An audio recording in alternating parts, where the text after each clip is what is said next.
The vampire vehicle opens his mouth and takes me inside, swallowing graciously as he immediately gets to work with a series of slow, deliberate pumps. I throw my head back and close my eyes, savoring every moment of the vampire's wet lips as they travel up and down my length, wrapped tightly, wrapped tightly and expertly. With every pulse, his bust grows faster, working me with an expert precision unlike anything I could ever have imagined. His blowjob skills are more than any human could provide. Soon enough, my entire body is quaking with ecstasy, the orgasmic sensation flooding through me in a wave after looming wave. I clench my teeth, preparing for the intense sensation to hit, and when it finally does, I hiss loudly, my entire being overwhelmed by pleasure. Thank you so much for that reading from your new book, Stephen. We really appreciate it, and you are just such an imaginative little boy that we just love you to death. Disclaimer, that's not Steven's book. What's the author's name of that book? Can I see it real quick? Chuck Tingle. Please. Here. Yeah. The book is called, the title says, Chuck Tingle Presents Scary Stories to Tingle Your Butt. 7 Tales of Gay Terror. My best friend May, we have her here. We've mentioned her before on the podcast. We had a Secret Santa thing going on, and this was one of the presents that was passed around for the thing. So we just figured it was a little spooky, so we would throw it in there before we started talking about our main event, which is going to be Birdbox. Spooky, man. I'm Shelby, one of the hosts. Yeah, Shelby, Logan, and with us we have May. Hi. And our sound guy and professional voice actor, Steven. When did I become a professional? Nope. Since now. Since Yeah. the Right beginning now. of time. That was a professional reading. that was a Thank It you so was, much for yes. that. You should actually consider a career in audiobooks. I would listen to everything. No matter what it is, whether it be the Bible or stories about dictionary. seven gay scary stories to tingle your butt to. Yes. He could read the dictionary, and I would listen to it. He could read the back of a shampoo bottle I'm for hooked. an hour straight, and I would Like be as satisfied slowly with as possible, just sounds out every syllable. directions. It blows my mind that shampoo bottles have directions. It really does. They have directions for brushing your teeth.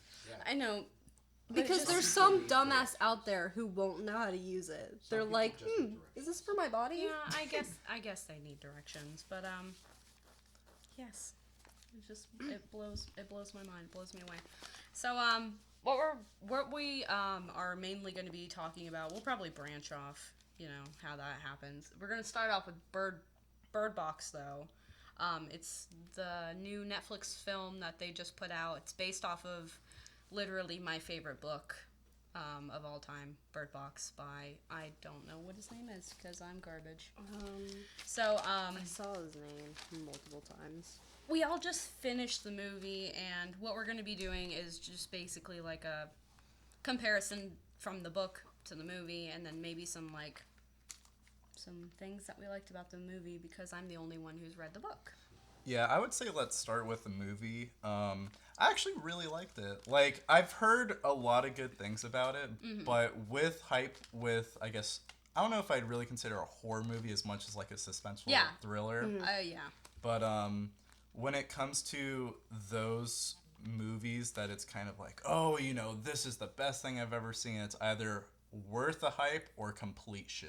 Yeah, There's I understand. not a whole lot of in and between. with Netflix, they tend to mess everything up with it, Netflix especially, but like any, especially a lot recently, like any horror movies, it's generally pretty split up. People will say, oh, it was really bad, or it was really good, and usually the ones that the majority of people say, oh, it's really good, are the ones that I hate. Mm-hmm.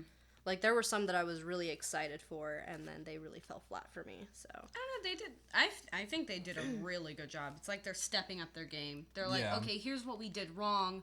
No, let's not do that ever again. Yeah. So.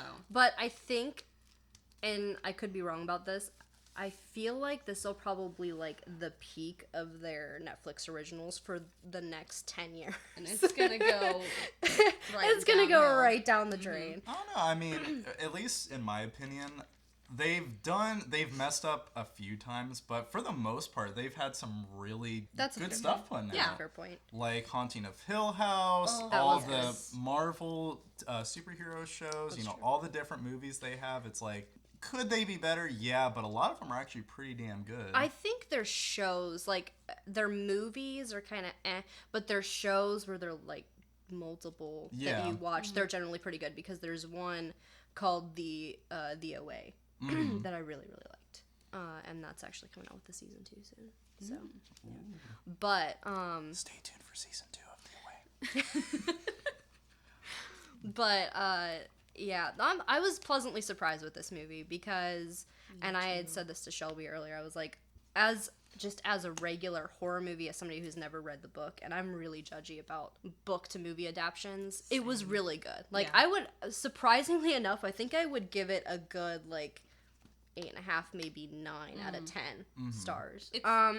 But, and then as a Netflix film as a whole, it was really, really good. Yeah. Like, I was really impressed with it, just as a whole in general. I was really surprised. Yeah.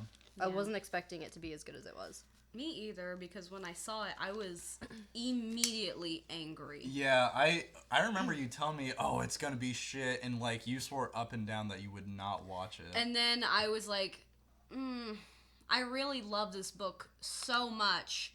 And then when I went into watching it, I was like, just keep an open mind, because when you watch a movie from a movie adaptation, I understand it's hard to capture all the details of the book, because with a book, it's like right out in front of you. It's written down right there for you.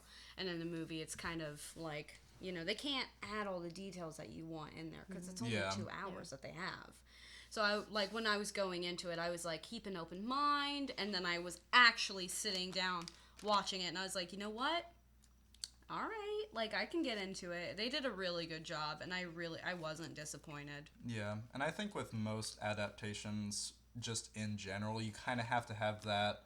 It's not going to be the exact same as the book. It's not. It may not even have some of my favorite scenes, but you have to judge it as a movie, because the adaptation itself is either going to be spot on, and it's going to be like 4 hours long. Oh, yeah. Or it's going to be like 2 hours, available for everyone, and they'll either love or hate it. Yeah. Yeah. But I can never... I'm mostly surprised with how well you did with it, because every time I watch a book to film adaptation, I get so outrageously judgy about it. Like, the moment I see that it's coming out, I'm like, in the trailer, I'm pinpointing things that are absolutely wrong about it. And I'm like... It's so understandable, though, because what they did... Okay, let's just get something out of the way right now. They did us all wrong with Percy Jackson. So that's what started my mistrust with films from books. That's what started it. And I was just like, as soon as everybody was like, oh, they're making Birdbox into a movie, and I was like, that started it, and there's been so many movies after that continue that hatred for it, and I can't stand it. It was just... It steamrolled my excitement. Yeah. I was like, this could be so good, because when I was reading the book, I was like, you know what, this would be really great as a movie. And then I thought about it, and I was like, but if they ruin it as a movie, then it's gonna ruin everything. It's gonna be like really crappy. But I was pleasantly surprised, because in one of the scenes, well, once we start talking about it, I might as well I already brought it up.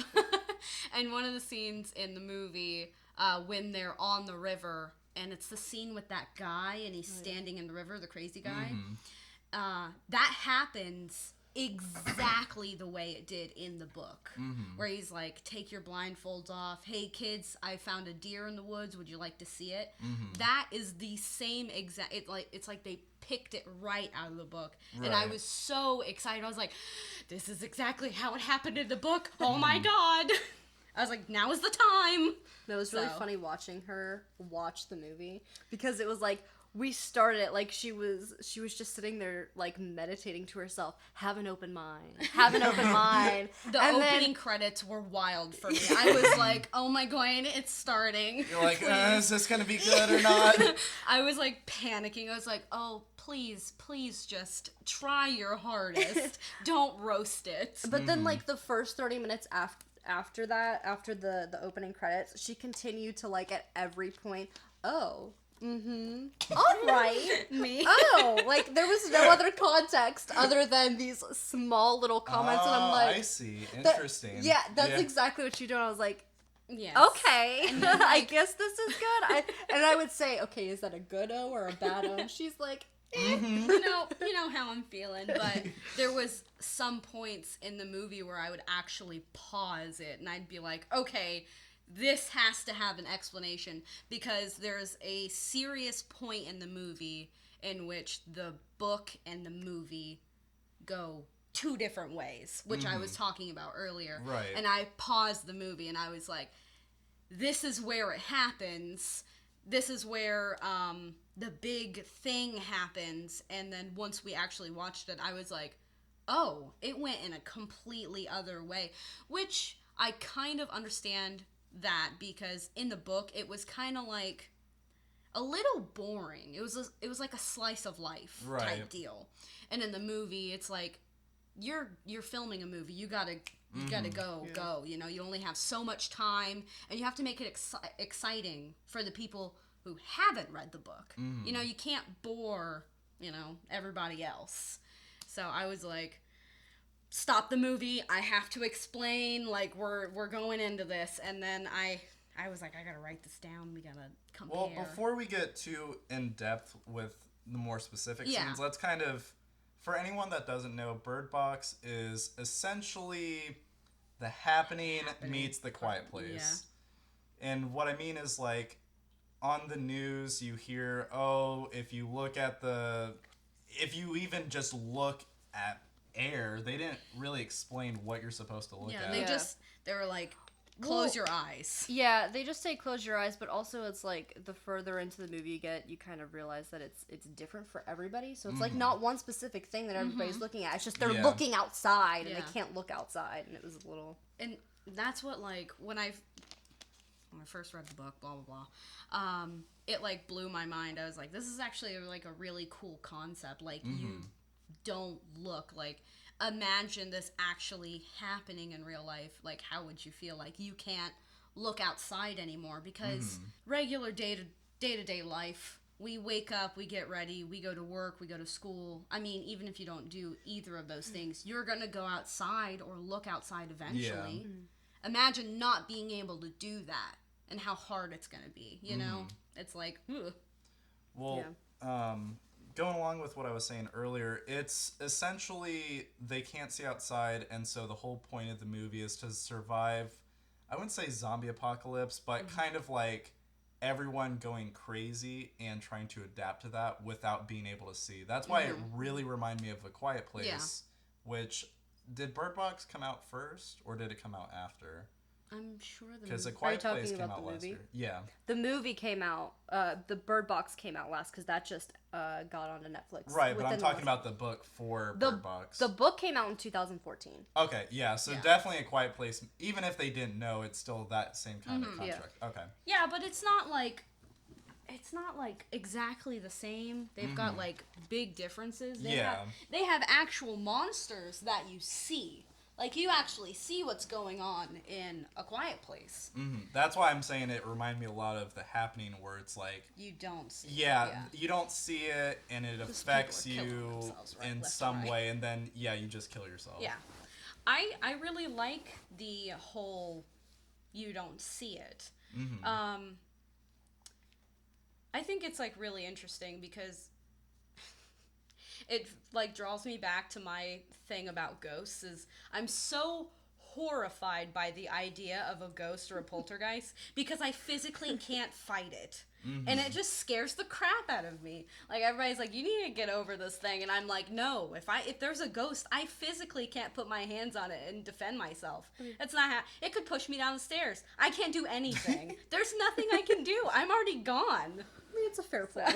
Yeah, I mean, and point. it's kind of like Rational with this fear. movie, even if you just look outside for a few seconds, you could get it. You're legit just gonna kill Yeah, yourself. there's no protecting yourself besides just a bandana or like like a blindfold. blindfold. There's thank you. seemingly no cure or escape from it. Like, it just is. Like, they're all just screwed now. There's no, like, even, you know, jumping really far ahead, even in the end, it's basically like, there's nothing that's gonna fix this. There's nothing you can do about it. And that's also, like, what's, like, kind of really scary about it. Like, once they get to the place that they're going, what happens? What are you gonna do? That's something that I thought about, too, is, like, I love the way that it ends, but at the same time, it's like, so what happens? Like, how did they live? Because there's so many people, and then, you know, like, it just... what happens next, and it's really, and obviously there's, I mean, I'm sure the book had like a cliffhangery ending. It kind of was, but I want to go back to, there's like two main villains of the movie and the book. Well, not the book, actually. Well, yeah, kind of the book. There's the things that you shouldn't look at, the outside world, and then there's the people, the crazy people. Oh yeah, who are out wandering around, holding your eyes open. Yeah. What do you like? You can't. My thing is, they break into your house and like they get you. Like like if you can't fight against them, then you're just like screwed. Yeah. So it's like, and that's kind of what gets me is like there's still like this other subset group of people that can have their eyes open. They don't have to wear a blindfold. the crazy people. The crazy people. Yeah, like they're actually I wish they would have crazy. explained that more, because it was kind Me of too. like how I saw at least the main theme of the movie was it's kind of the rapture.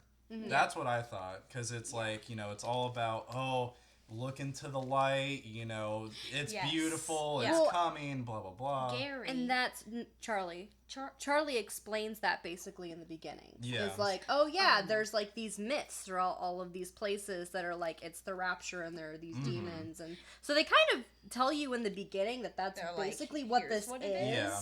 But you don't, like, you still go through the thing like, holy shit, what is going on? Yeah. What I was saying is, in his little monologue when they finally let him in, where he was telling them about all the people from the insane asylum. Oh, yeah, that's where right. they got out, and he was like, none of them were wearing blindfolds, and they were just out walking around. Yeah. And I'm like, so, essentially, like, if you've got something, like, I don't know, like, what are qualifications? Yeah, that was the one Like, thing where I was kind of like, you have, like, a I'm mental just illness? crazy. Yeah, It's like, how does that allow you to look in the fucking light and not be... It was a little confusing. And it's not, it doesn't seem to just be crazy people, because you just kind of assume that Gary wasn't crazy before. Yeah. He just had his eyes forcefully open and now he is crazy. And he doesn't die, and why is that? Like, that's a little unanswered for me, and I kind of wish they would have wrapped that up a little bit better. Yeah. Yeah. And because it's also like, why didn't he kill himself when everybody else killed themselves, when he was just like, oh, well, I'm going to murder everybody now. Yeah, I wish they would have, because I will admit, it's been a while since I've read the book, so they may give an explanation for all of it. I just don't remember, because you know.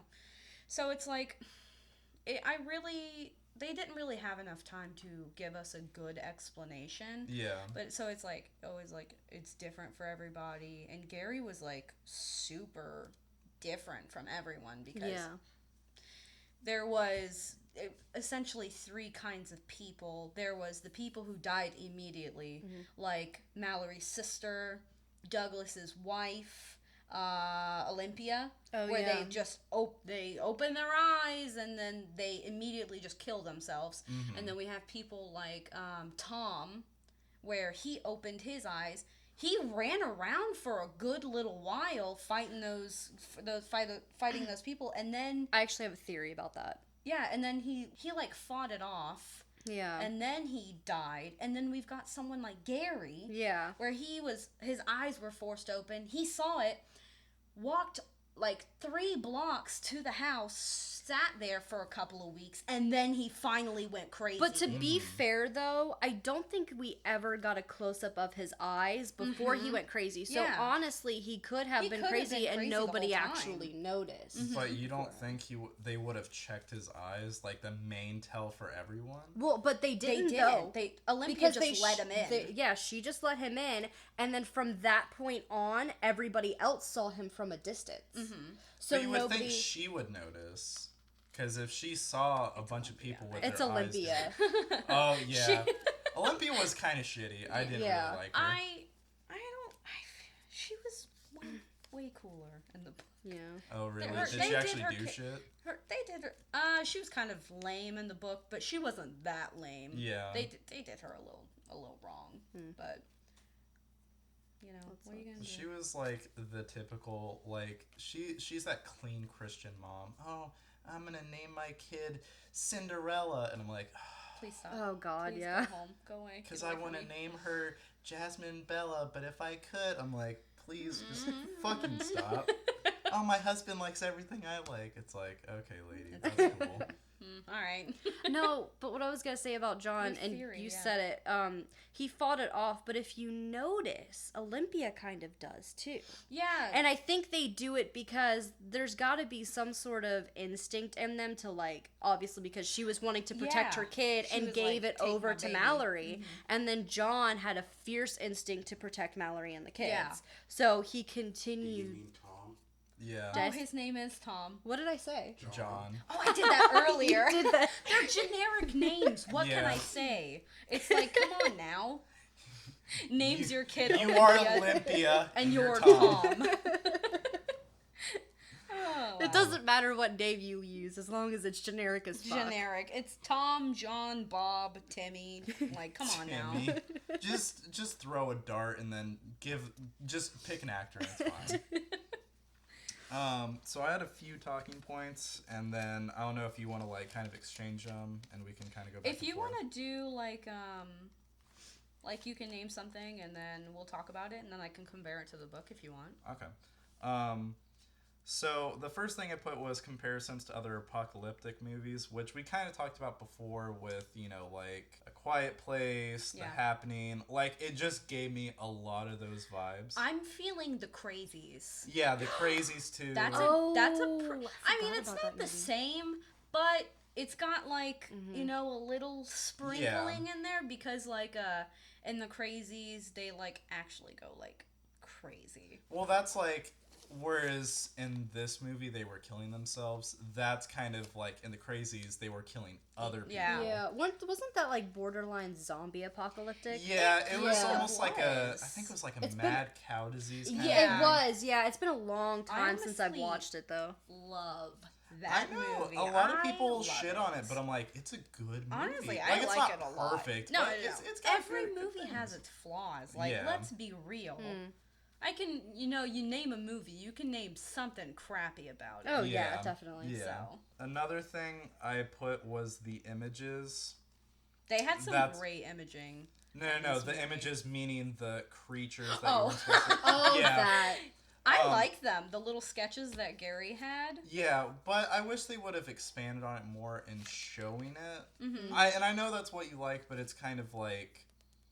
If you're gonna throw it in there, then at least say something about it. Yeah, it basically looked like a ripoff of the Evil Dead Force, like the just giant wind gust coming through. I'm like, all right, guys, that was done in the fucking like 80s. Like, can you guys do a little bit more with it? I don't know. I kind of like you said, I liked that it was like mysterious and that it didn't show anything because you know. Plus, you saw that article thing. They had something in there, but they took it out. Yeah, I read an article, and I didn't read it completely, but it was on Sci-Fi's website, and they had said something about they had originally had scenes where they showed what the creature was, but I guess the way that they did it was so funny looking that Sandra Bullock couldn't stop laughing on set. That's how bad it was. So they just completely cut those scenes, and I was like, okay, that's fair. But honestly, from the drawings, no two drawings look the same, and I feel like that kind of follows along with not everybody sees the same thing. Yeah, because Douglas's wife was like, "Mom?" Yeah. Yeah. So, and we don't really know what Mallory's sister sees. Jessica? Was that her name? I think that was her name. I don't remember. She was such a minor character. She was, but I love Sarah Paulson. Oh, I love her. She's love so her. awesome. She's in some pretty spooky stuff. I love her. Well, she's in all of the American Horror Stories. What a good show. Mm-hmm. I need to finish watching that now. Yeah, she was like, all she said was like, "What is that?" And then she was like, Yeah. Oh, what is that? Let me ride my car into it. And so, like, another one I put was seeing dead people. And that's one thing I put at the beginning of the movie, which is kind of a continuing theme, but almost like you guys said, it's different for everyone. But it's almost like I wish they would have expanded what the rules are, because literally how the guy was watching it on his computer, through the monitor, it came and it got him. So I'm like... So they literally cannot look at it at all. No. Yeah. Yeah. By seeing dead people, I thought that you meant seeing the corpses on the ground, which I thought was a neat thing to put in there, because in that situation, like, there would be dead bodies everywhere. And I really loved that they put that there. There was, in the beginning, when they're going out to the boat, you see a skeleton in the yard. Yeah. I loved that. I really like the realistic. I mean, like, the movie's not like super realistic, but I just thought it was like really neat to put in. Yeah. Like, you know, they could have just like left the streets bare, just like with cars and stuff, but like sprinkle in a few dead bodies, and you got a freaking scene, my dude. That's true. They don't often show like dead bodies along with the cars, and there were a couple because they're like, oh, we can rent cars, but trying to get 100 people on the street and all makeup and doing this. That is one thing that I was kind of surprised about, because from the beginning of the movie, where her sister gets hit by the truck, I thought that there was going to be a little bit more gore than there actually was. There wasn't a lot of gore in the movie. I didn't mind either way, but with the way that truck just fucking smashed her, I really thought that there was going to be a little bit more. Yeah. It did like a whole flip, and Sandra Bullock was just like, yeah, hey she guys, just crawled out, oh, how you doing? She's just like, she wasn't even bleeding or anything, I don't think. No, her hands had like a little blood on them. Yeah. But there was no blood anywhere else for it to come from. And she didn't suffer anything during pregnancy. Right? Like, that's what I was really confused by. The guy was like, I think you have a concussion, and she's like, no, I'm good, and then she just like walks off. Yeah. And I'm like, okay, cool. I mean, that's fine. Sandra Bullock wins it. Okay. In the beginning, in the hospital scene, you know that lady with that ugly ass jumpsuit, the orange jumpsuit, the first lady where they figured out what was going on. All right, yeah. The first. When she's like walking in, I just turned to May and I'm like, that is the ugliest tracksuit I've ever seen. They walk past her, like, all this shit's going on, I'm like, that is Sandra so Bullock is running out of the hospital, and that's all she's talking about. That's the only thing I could focus on. It was just a two-piece matching orange velvet tracksuit of all the things to put one of your characters in. Why would you put? Nobody is gonna wear that. She killed herself in like 2 seconds. I don't care. If you're gonna kill yourself wearing something more stylish. How about that, Barbara? Die in style. One other thing that I thought was kind of weird that I wish they would have expanded on more was how she looked at her. At Sandra Bullock's character, Mallory. And looked her dead in the eye, and they never explained that. Do they explain that in the book at all? Like, if there's any kind of connection or something? No. I think they just did it for a spooky effect. Like, honestly. Because they wanted to show off the gore. Did you see it on her head? Yeah, I saw that, and I thought it was kind of cool, but that, I don't know, like, one thing that I kind of wish maybe they did, but I thought it was kind of the telling of Adam and Eve with Mallory birthing, quote unquote, birthing Adam and Eve, And, there's the garden, all the, like grass top, all the blind people, the blind people of faith, blah, blah, and kind of going forward with stuff. So... You went deep. Logan's like, oh. Well, that was like one thing that I thought they were going to go with was the whole take on religion, which they kind of did. They sort of did, yeah. But I wish they would have done it more in depth and kind of would have went more into it, because it was kind of like, oh, this is the rapture, and then everything else was thrown out the window after that. I'm like, if you're going to say something, then be consistent, please. Yeah, because you don't even see anybody kill themselves in the last, like, last act?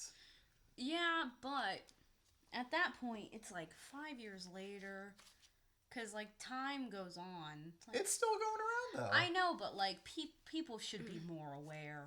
5 years, and there's not a lot of people around, to be fair, because, like, Yeah. And if they are around, they're just stuck in their houses. They've either starved to death, or the people, driving around hunting for things or have already killed them. It's like I said, 5 years is a long time. So speaking of time, I was kind of impressed with the fact that they actually did the whole things being overgrown. Yeah. Because I feel like really there are movie instances where they do time skips and there's nothing there. Yeah. It's like, we always talk about how the Earth is going to reclaim everything we've built, but they don't show that in any other show, and I feel like they really kind of hit hard with that in this movie, and I really appreciated that. Yeah. The only thing that Steven brought up was like, oh, they have razors to shave Tom's head, though. Because his hair was styling. It was clean cut. They did. And, like, Sandra Bullock's hair is so long. Long and raggedy. Like, she's never cut it ever again. And he's like, but I gotta look good. All the clean water, mine. This may be an apocalypse. I still got some good dudes. Yeah. He had that fresh fade on Dad. I was like, all right, Tom, like, you just live your life. I feel like everybody could agree. Tom was a snack the whole movie. Oh, the my whole God. movie. Boy was ripped. When they showed meal. his arms, I was like... May was screaming, and I was like, can you please calm down? And then how he's dating someone like twice his age. Oh my God, yeah, the actor is 28 years old. Yeah, we Sandra literally Bullock looked is this up 54 years before old. we finished the Nothing movie. against age, but like... Wild, though. Like, wild. Honestly, I didn't expect him to be so young. I honestly thought he was like mid-30s. I thought he was a little bit older, yeah. But just to hear that he's in his late 20s, I was like, all right. You're like, you do you, man. All right, okay, cool. Sounds good. One thing I really liked about the movie was the clever ways to blind themselves, whether it be the newspaper on the windows, or the instance that I wrote this down was when they got into the car, completely, like blockade all the windows, and then they were using the backup cam and the like proximity alarm to drive through the streets. Okay, I really like that. They taped over the backup cam. Yeah.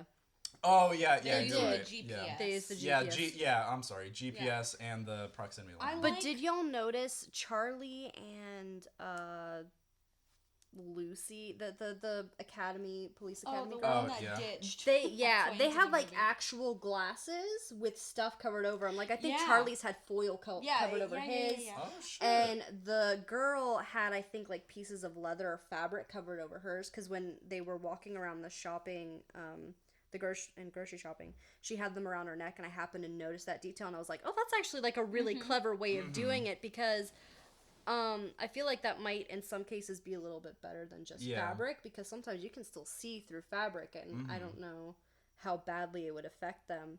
But, with the glasses and having the foil over, I thought that was really clever. It was a nice detail. Real quick, spoiler alert. You're doing a spoiler alert now?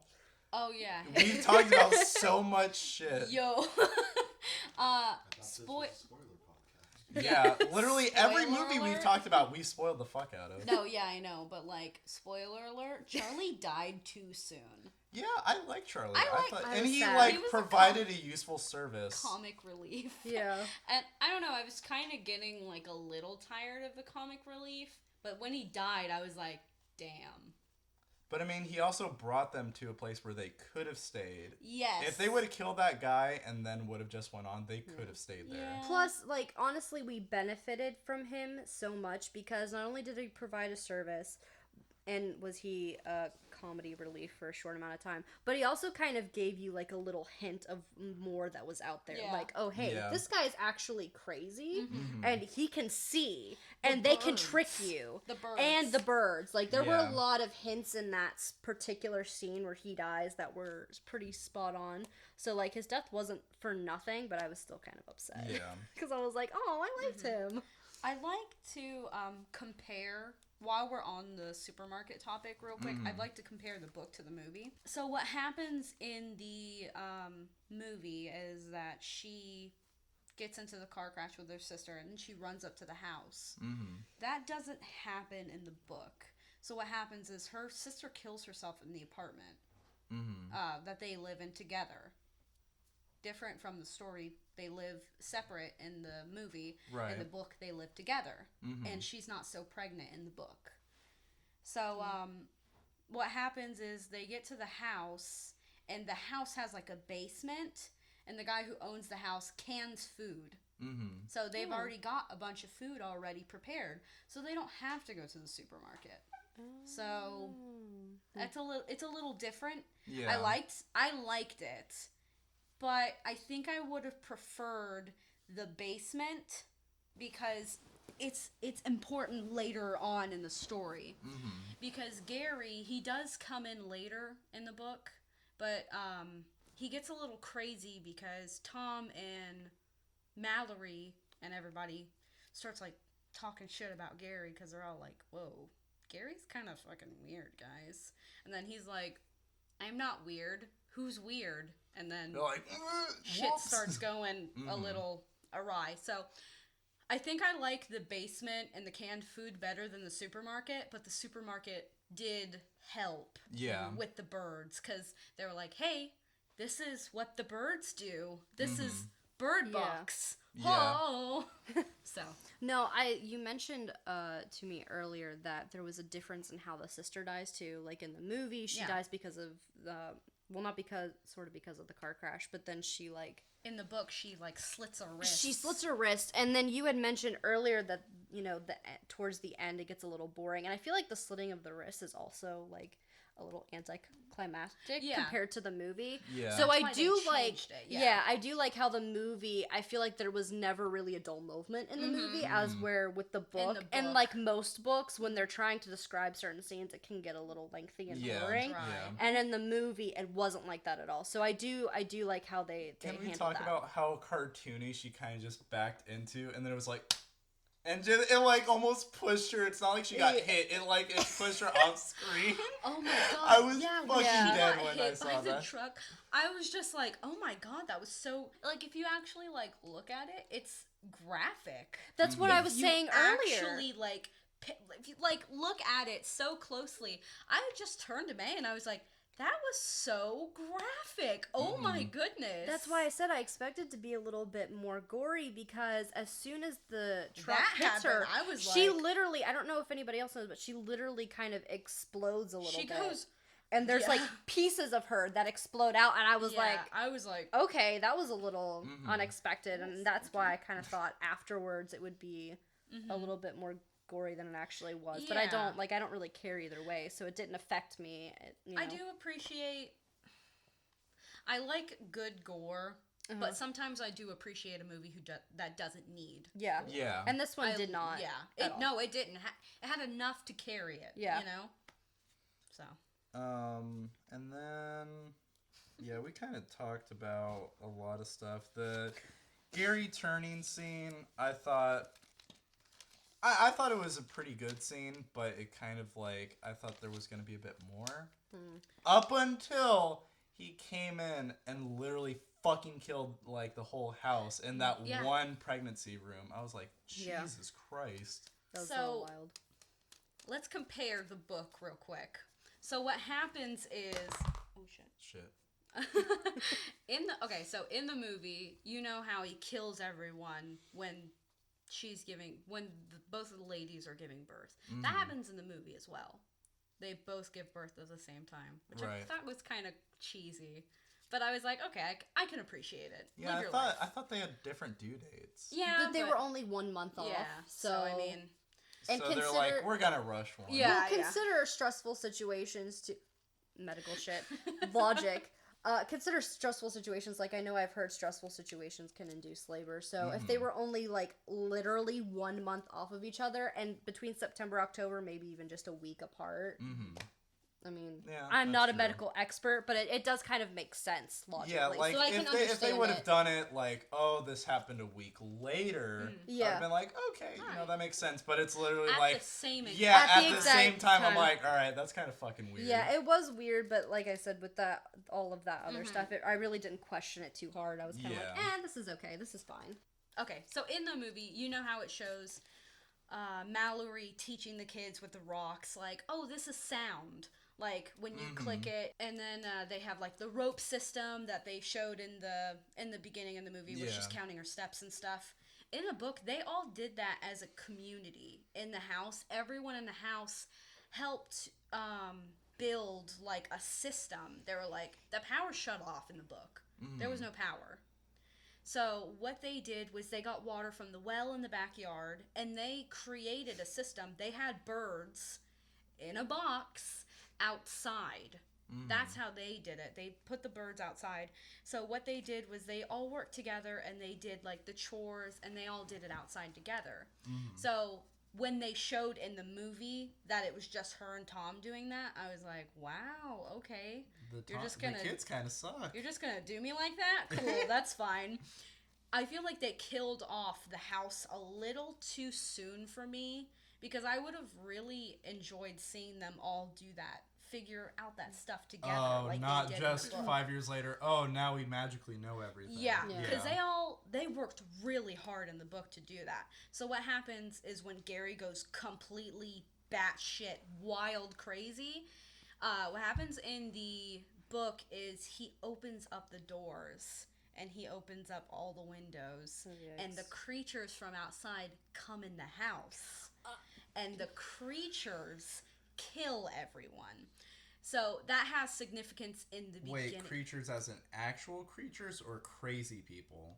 No, like the actual things that make you kill yourself. Oh, so what they were going to have. Yeah. Okay, all right. So it has significance in the book in the beginning, because when she's describing the home, and also in the movie they move from house to house. In the book she stays in the same place the entire time. After all the time that all these people died, she describes rooms that she doesn't go in anymore. It's very sentimental. She's like, I don't go upstairs anymore, and I don't go near the kitchen because of the big dark stain in the floor in the hallway. And it gives me chills every time I think about it, because when Tom dies, her and Tom were very close in the book and in the movie as well. That's where Tom died, and she covers up all the bloodstain marks where everyone dies, and she describes spending years trying to scrub out the stains from the floors. And it just like it really gets to me, because I feel like that's the most vulnerable part of Mallory, and it's just like, ooh, it gives me chills.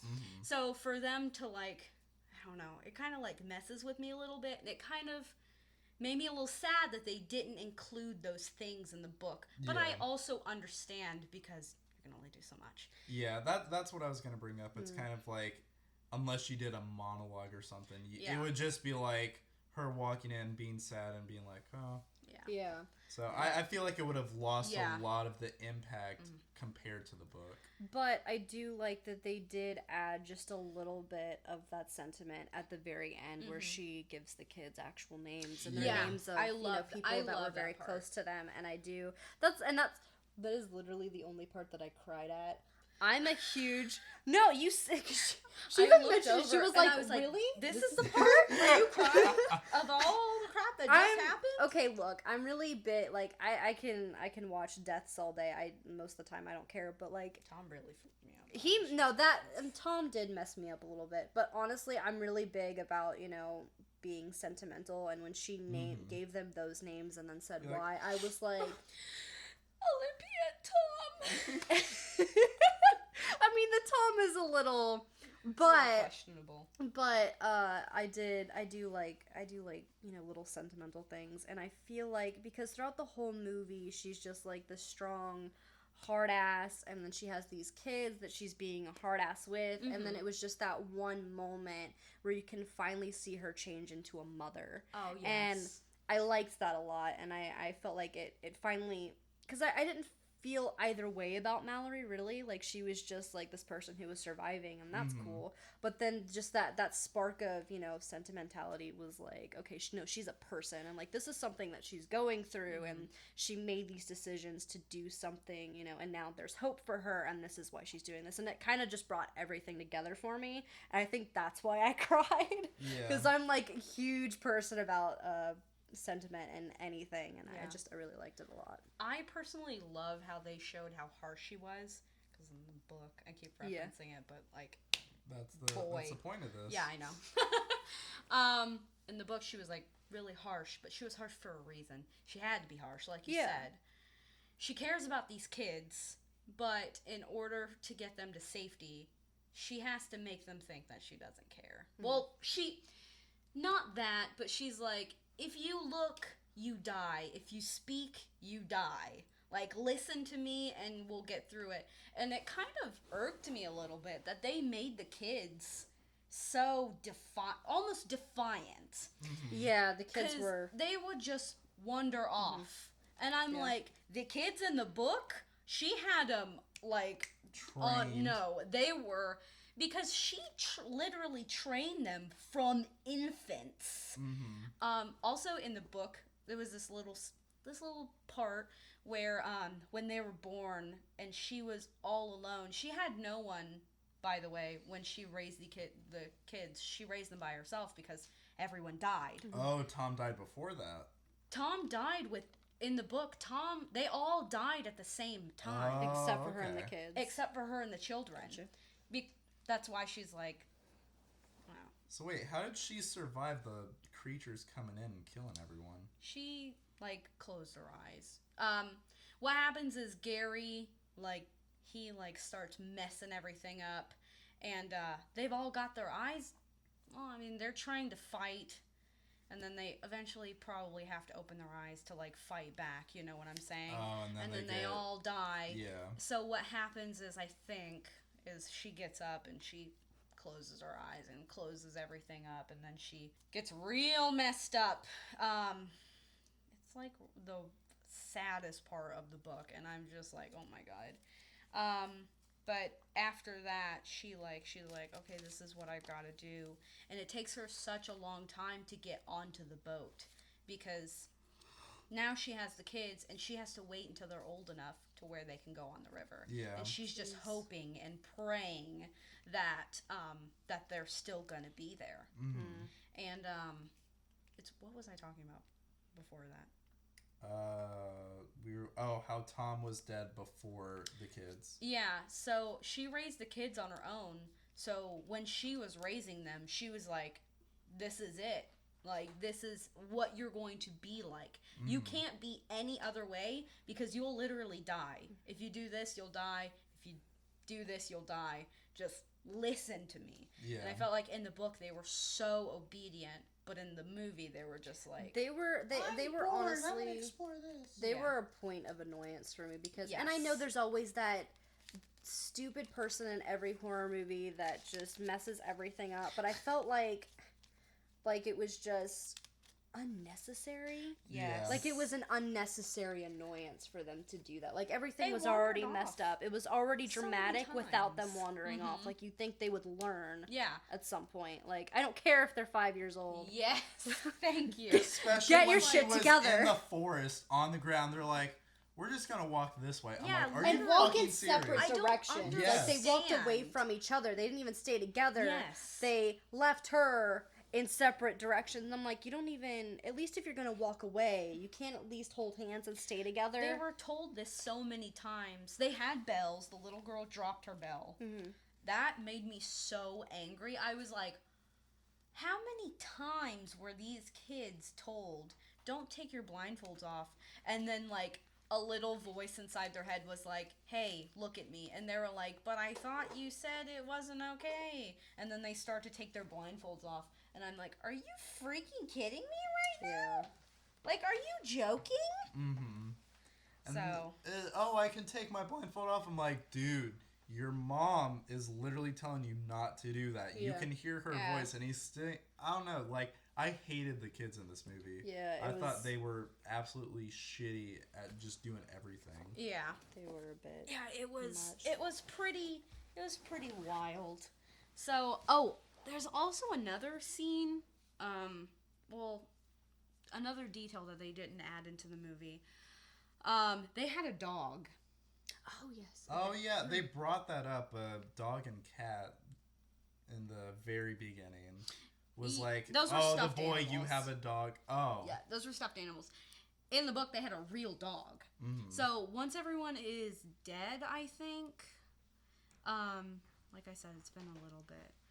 She takes the dog and she goes to go out and get some supplies. And she gets into this pub and she finds the cellar. And the dog, they explain that animals they're not affected. But then what really confused me is the dog ends up going fucking crazy and kills itself. So that's what really confused me. I was like, so the birds are okay, and then the dog was okay at first, but now it's not okay? Long-term exposure, maybe? I mean, that's just a guess. Yeah, because she, like, turned around, and the dog started growling, and she was like, oh, no, not you too. So, and then... All right, Cujo. It's going down. And then it literally, like, head-butted itself until, like, it died. And it was, like, a really... Animals, like, always... Animal deaths always, like, really mess me up. Honestly, I'm kind of glad they didn't put that in the movie simply for the fact that I just hate watching movie animal deaths. Like, I can't stand watching it. Like, my stepdad put on John Wick, and the second... Oh, yes. The second they killed that dog, I stood up and I was like, I leaving. can't do this. And I walked out. I don't handle animal deaths well. So I'm kind of glad. I mean, what's that one book that they make you read in, like, middle school that's about all those dogs? And then they end up dying. I sobbed for days when I read that book. I can't remember. Book where dogs die. Like, do they talk or is it literally...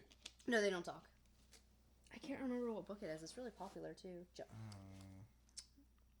Anyways, I can't handle dog deaths. Yeah. Like, reading or watching. Like, I just can't stand it. I think it's like one of those where it's like you can watch people dying all day, every day, but as soon as a dog dies, that's what fucks you up. Yeah, it messes with me. I'm like, I can't do it. I'd still read the book anyways. I really want to. Yes. Oh, no, I would definitely suggest it.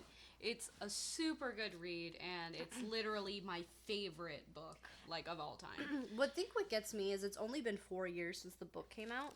Like, it's 2018, it came out in 2014. And I don't think, I could be wrong about this, I don't think a lot of books have book-to-movie adaptations so quickly after the book comes out. Mm-hmm. I don't think so. I think it was it's only been 4 years, and most book-to-movie adaptations come out, like, quite a few years later. They were like, so, hey, have you heard of this book, Birdbox? Yeah. Apparently, now you have. I was reading, this book was, like, this guy's debut book, too. Mm-hmm. Which was kind of interesting. And well, one other thing about, like, book-to-movie adaptations, either they come out that same year, like, or within that kind of, like, 2-3 year gap, or they'll do it, like, years later, and you're just like, who the fuck has ever heard this book? Yeah. Or it's, like, the biggest book you will ever hear of, and then it gets, like, either really shitty movie adaptation or a really great one. Yeah. So, but, yeah, I mean, my whole thing with the movie in general was... I wish they would have explained things more. Yeah, I do agree with that. But what they did with the movie, I really liked. Like, there were really cool things about it. Like, I know I said it before, but it reminds me a lot of The Quiet Place, because I wish The Quiet Place would have done a lot more with explaining. but it was still a good movie that I enjoyed because it had a lot of clever shit and how they actually went day to day. It was really captivating. Like I was kind of impressed that it held my attention. Yeah. Like because 2-hour movies are rough. I mean they're 2-hour movies. They're That's rough. rough. Like it doesn't matter what it is. Like Harry Potter, Avengers movies, those are rough. But like it actually held my attention the whole time. I was like, okay, please, I want to know how this ends. So that was that was pretty good. I liked that a lot. When I went to go see Quiet Place, quick funny story. When you think of a movie called Quiet Place, you would think that it would be super quiet, but I'm super dumb. So when I went to go see it with my friend Sarah, we got food. We got Chinese food, and we took it into the theater, and it was in a plastic bag. Oh, one of those, like, the little grocery bags, and we were like a little late to the movie, so we missed all the previews and stuff. So when we got in there, I was like, hey, I'm like super hungry, but this movie is so quiet. And she was just like, and like there was like some real loud scenes, and I was like trying to force it open. I was at that point, I was so freaking hungry. I snatched it out of her hand, and I was like ripping my stuff open, and I was just like, bruh, I'm hungry. There was a guy sitting 2 seats away from us, and he moved down 2 more seats away from us. I looked over, and I was like, I am so sorry, but I'm starving. I haven't eaten all day, and it's like 3 o'clock. Jesus. I felt like genuinely bad because he got up, got out, like he left the theater, and then he came back and sat like 2 seats away, and I was and like, then just stares at you for a little bit and then watches. Oh, the movie. I wonder if he went out and told somebody on you guys, because I had that happen at a movie. I mean, once. at that point, do I care? Was that when you were working at AMC? No, we went to a different AMC, but I think I was still working there, but I'm like, you know, Like, fuck what are 'em. you gonna do? Yeah. I work at a theater, hun. Here's my employee card. Read and weep, bitch. I have the right. I have the right to be loud as fuck. Everyone else does. So, do you guys have any, like, anything else to say about the movie? Any last thoughts? I We're gonna think so. start wrap. Oh, like everybody's like, oh, I already said my piece. Yeah, I mean, we pretty much dissected that movie. We were like, well, the main things of the movie were kind of long. It wasn't like a whole bunch of small things. It was like a lot of big, like a few big things over a long period of time. yeah. So, I mean, I don't know. Like I said, I really like the movie. I wish they would have explained it better, but I would say overall it's a really good movie, and I highly recommend it to people. Yeah, they did what they could within 2 hours. It was and really... They did the book justice. Like, let's be real here. They did a really good job. Honestly, I'm really impressed to hear you say that, because I know that we're like so judgy. We're really... So I'm unreasonably judgy when it comes to books and movies. And, like, I know it sounds like really bad, but sometimes when I'm reading a book, like, it only takes a couple of chapters for me to know if I'm gonna like the book or not. it takes me like the 3 first 2 pages. Yeah, I'm like, this isn't it. yeah, no. But it kind of comforts me to hear you say that, because it is really difficult to find a good book to movie adaptation. So I can't wait to read the book now. No, please read the book. And I'm sorry to anyone who has read the book and who's listening to me ramble on about it, and you're just like, wow, everything she's saying is completely wrong. So if I gave you any false information, please roast me. Please don't roast me. I don't think I can handle it. Please roast Shelby, please. I will cry. Roast. Please, David. But I'm hoping that I gave the right, correct information, because if I didn't, then I'm just gonna have to. Well, if it's your favorite, okay, so you say it's your favorite book. Yeah, if you gave it's out been a that while. much wrong information, then you need a to piece of just garbage. then it's not your favorite Yeah, book. I Then you need need to to- stop saying that. I need to stop. There's another book that I read a long time ago, and I was like, I read 2 books my whole life. Oh my god, I'm such a bookworm. I read 3 pages. I read the first 3 Captain Underpants and the first Percy Jackson book. Good. Alright, you want to know a really shitty book to movie adaptation? Stormbreaker. Do any of you guys remember that? Stormbreaker. Alex Rider? Yes, I remember that. And it was funny because it was like I went to the library. I read most of the series that was out then because I think he continued releasing books for like a good bit. I know he did It was a long series. I think 6 or 7, and I think I read 5 of them. Yeah, I read quite a bit of them. And then I remember I loved the book, and I remember watching the movie, and I was like, what is this? What is this? What is this? And like, this is not what I read. And that was a book that when I first got into middle school, and my I think her name was Miss Carter or Mrs. Carter, she was like, oh, everyone pick a book, and that was like the series that I did my book reports on, and I fucking loved it. And so I would just go off and like do all those, and I had fun reading it, and I got really into it. And then I was like, oh, there's a movie about it, because I looked up something, and I saw there was the movie, and I was watching like, are you fucking serious? Yeah. And I was literally dissecting the entire thing. And I'm Me too. This is fucking dumb, and this is not how it was in the Actually, book. I think, you said Percy Jackson was the introduction earlier. I think that was my introduction to, like, worst book to movie adaptations, because I think... Yeah, but the Percy Jackson movies weren't terrible. No, they weren't. It was just... The second one was pretty bad. That's true. I only saw the second the one was first pretty one.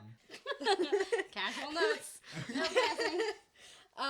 No, I think it's just the fact that the book and the movie are so different. Like that's the issue. But Everyone for was Alex Rider, the actual movie itself too was so cheesy and terrible, dumb. yeah. Like it was stupid. Another one that I really like, and I don't think either of you have read it, but I was really upset about it, was can we just talk about my feelings for a second? Lay it on us, May. Tell it like there it was is. one that came out a few years back, and it was a book that I had read, and I really liked the book. It was called Beautiful Creatures. No, that's Oh, I've not- heard about it. Sorry, I haven't read it.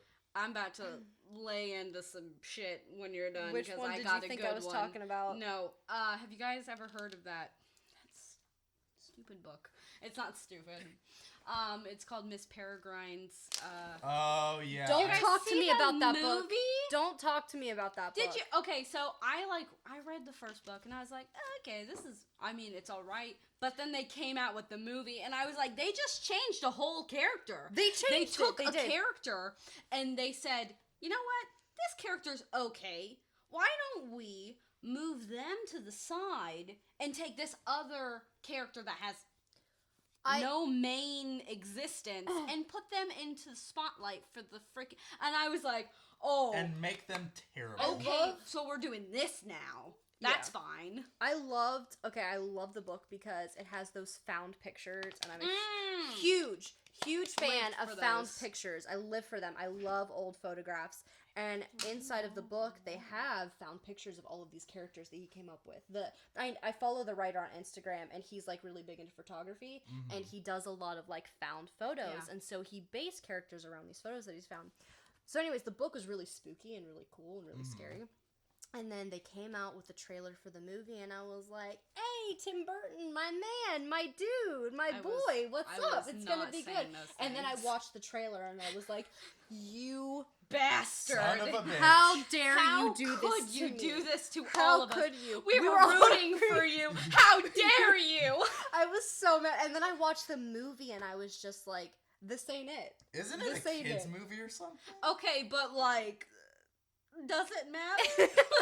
Well, it's like, I feel like if you make any property that's a more adult thing, It wasn't adapting it to a kid's the thing. book wasn't though. It was more. like It was a young adult. It was a young we adult like book. reading Okay, well, trashy even if young it's like, adult oh, it's on the books. spooky side, and then we're gonna adapt it to, oh, this really bubbly family friend, like Yeah, that but is what so they stupid. did was they changed main They characters into different changed. people. So, okay, let me give you a short little thing here.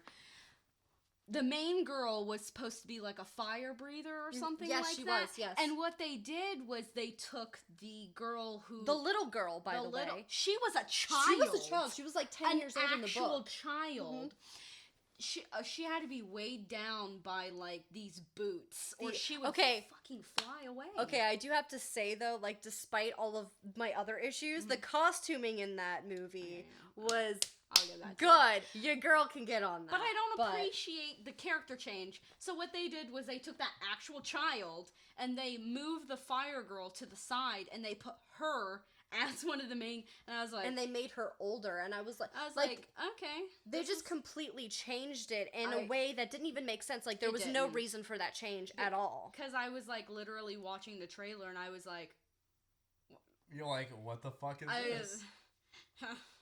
Okay, am I seeing this correctly? Yeah, no, I remember thinking the same thing. I was really surprised. So we're all. Yeah, we're all fired up, ready to go home and fight each other. That's all I have to say. I think I'm good. Overall, it was a good movie. It was a good movie. Yeah. 10 out of 10 would recommend. Yeah. Tom is a snack.